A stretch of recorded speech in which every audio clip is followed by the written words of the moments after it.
Welcome back, Coastal Bend meteorologist Diamond Dixon here. Well, we're starting off our Friday cool in the low 50s here in Corpus Christi and in most of our neighborhoods.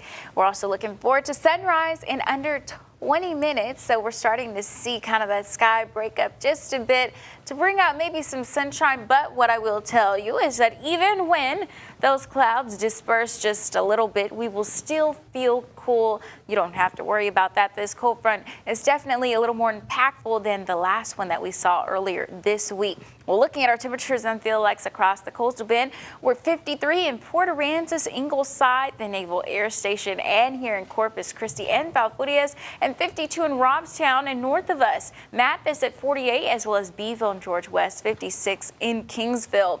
So we're sitting in the 50s for most of our neighborhoods and further north into the upper 40s. Now, the past 10 hours, we're seeing about a little more than a 10-degree difference between 8 last night and at the 6 a.m. hour. So that's still a pretty good temperature drop. Now, before then, we saw about a 24-hour temperature drop earlier in our shows there towards 5, and that's when we saw about 20-degree difference in some of our neighborhoods. As far as how warm we're going to get today, 65 is going to be about that forecasted high for Corpus Christi. Our neighborhoods won't be any much warmer than that. That's what I meant by this cool front's a little bit going to stick around just a little bit longer than the previous one. And if you're wanting to plan out your hour by hour, we're hanging out in the 50s until about noon there, where we'll be about 60 degrees. In between 12 and 4 is where we usually see that forecasted high of about 65 degrees. Still having a little bit of that north wind pattern, but our winds aren't going to be too drastic. But for the most part, it'll still be a windy day. Our chance of rain starts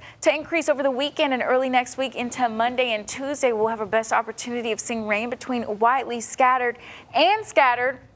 And of course, our forecast lows tonight will be just on the cusp of about 60 degrees for some of our neighborhoods near the coast, but up north there about mid to upper 40s. But of course, we're looking ahead to our next 7 days. Once again, we're still sticking around with cooler temperatures. Those showers start to make a return this weekend, but the best opportunity to see rain again will be early next week, Monday, Tuesday, and furthermore. But our lows will hang out into the 50s for the most part for here in Corpus Christi. Hope you enjoy the rest of your Friday morning.